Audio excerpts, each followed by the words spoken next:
Welcome to the Apothecary Diaries recap. In ancient China, an apothecary daughter, Maomao, was born in the red light district, not having a mother, but taken in by dozens of courtesans that treat her like their little sister. She is adopted by an apothecary. One day, traveling to the verdigris' courtesan house, she refills their medicine as she tests poison on herself for fun, giving her a higher tolerance to poison. Clients pay to talk to courtesans. Their price varies on their skill sets and assets, with some costing up to months of silver to talk to, primarily the three sisters of the verdigris' house, Joker, Maomao, and Pyrin, but as she returns, she is cornered and kidnapped, placed into the rear garden of the palace, a place meant for cultivating the emperor's seed. Men are forbidden from entering, and only the emperor, next of kin, and eunuchs are allowed. Maomao is given the name Freckles. The servant girls are typically illiterate and expendable. They can lose their lives for any minor infractions, so Maomao, now stuck here for the next 2 years as an indentured servant, wants to keep a low profile, but seeing that the high-ranking concubine's children are dying, she uses her apothecary skills to deduct that it is the poisonous white makeup that they are wearing. She warns Lady Gyoko with some fabric. Saving her child, Master Jinshi, the manager of the rear palace, gathers all the servant girls to figure out who helped Lady Gyoko, using his irresistible charm on all the girls,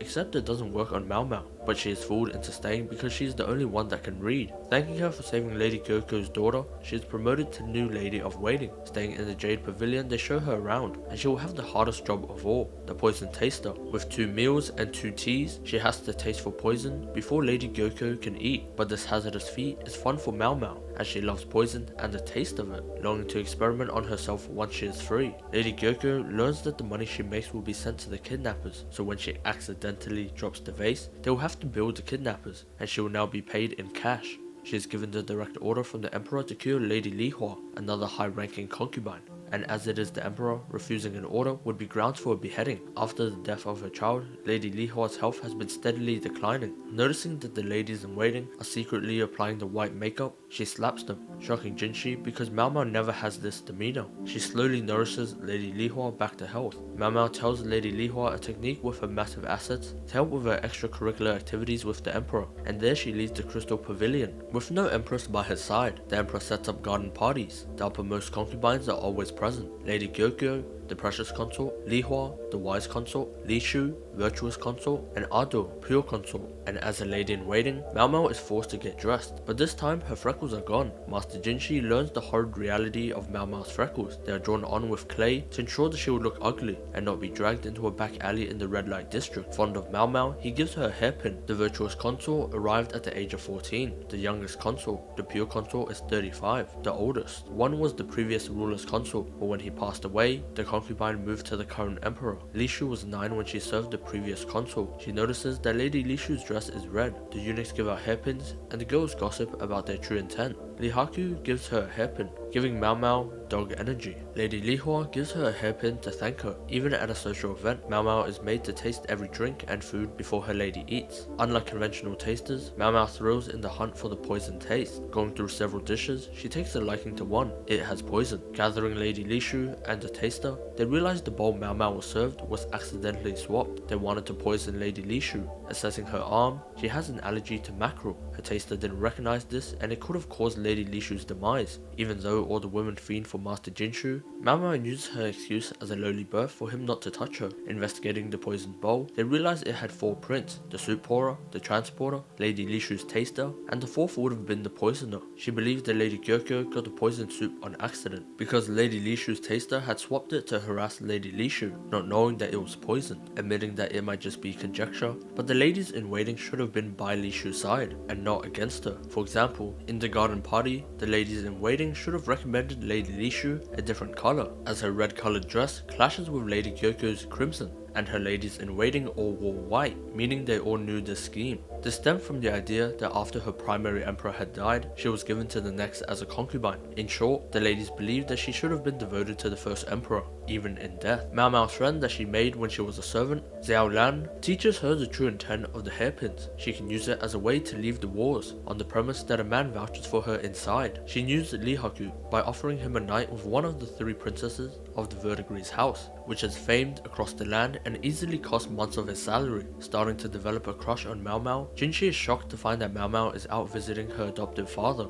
After her trip to the homeland, she returns to the palace. A man had found secret tablets and bath salts, With a rash on his hand, they realized that the person using the tablets was secretly communicating with someone on the outside. Gao Xuan, Master Jinxi's assistant, is tasked with uncovering anyone else with rashes, as they might be the culprit. He discovers that it is Feng Min, Arduo's head lady in waiting. Arduo, the oldest, high-ranking concubine, is about to leave. She is going to be replaced soon, and Jinxi sends Maomao in to help move as a servant girl to see if she can uncover anything else. Helping move, she learns that Lady Fengmin's family sent her honey from back home. When the emperor was but a prince, he had a baby with concubine Arduo, and it passed. She suspects from the poisonous flowers in the garden. Dr. Lumen was expelled for this. Dr. Lumen is her adoptive father. At a gathering between Lady Lishu and Gyokyo, they put together that Lady Lishu doesn't consume honey because when she was a baby, it almost killed her. Maomao figures everything out and confronts Fengmin. At the time, Arduo's birth of the son was put second, as Empress Daojia was also giving birth. Because of the delay, Arduo lost her uterus. Too weak to take care of the baby, Fengmin stepped up, adding honey as a nutritious supplement, but to a baby, it is poison. Fengmin had accidentally killed Arduo's son by feeding him honey. She learnt of this indirectly from Lishu.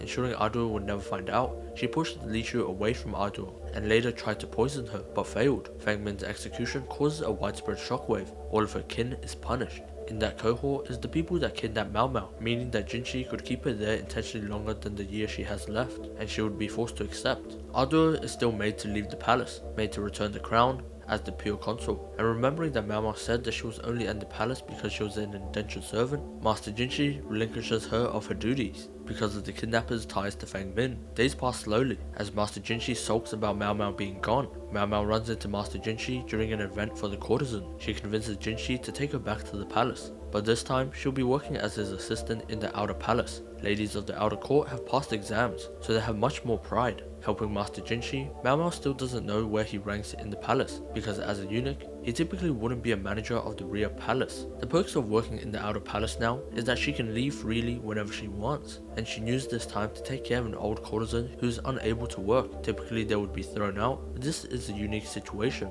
After having her prize destroyed from having a pregnancy, Feng Shuan, or Maomao's mother, was forced to sleep with men until she contracted syphilis and was unable to work, and also unable to take care of Maomao. Mei Mei also warns her about the weird man with the monocle that keeps on coming back named Lakan. Back at the palace, Maomao gets into harvesting the medicinal plants and meets Surrey, the gardener who oversees the area. She jokes about planting resurrection flowers. As a high-ranking official, military strategist, Lakan tries to make attempts to see Maomao, but Jinxi helps divert those attempts. Getting medicine, Maomao spots Surrey and a doctor that is in love with her. She uncovers a plot that a metal worker is tricked into making replicas of a metal tether to kill a high-ranking official when they conduct the ceremony. Running to the ceremony, even though she is knocked out once, she doesn't stop until a mysterious Lakan helps her pass, saving the conductor, Jinxi, and he carries her out. Waking up from the ordeal, they suspected to be Surrey, as she was connected to the murder, but when they went to arrest her, she had drunk the poison and committed suicide. Now that they go to investigate her corpse, Maomao notices that it is the doctor that is in love with her, meaning that he wouldn't have cut into her corpse, and that Surrey did in fact have the resurrection flower.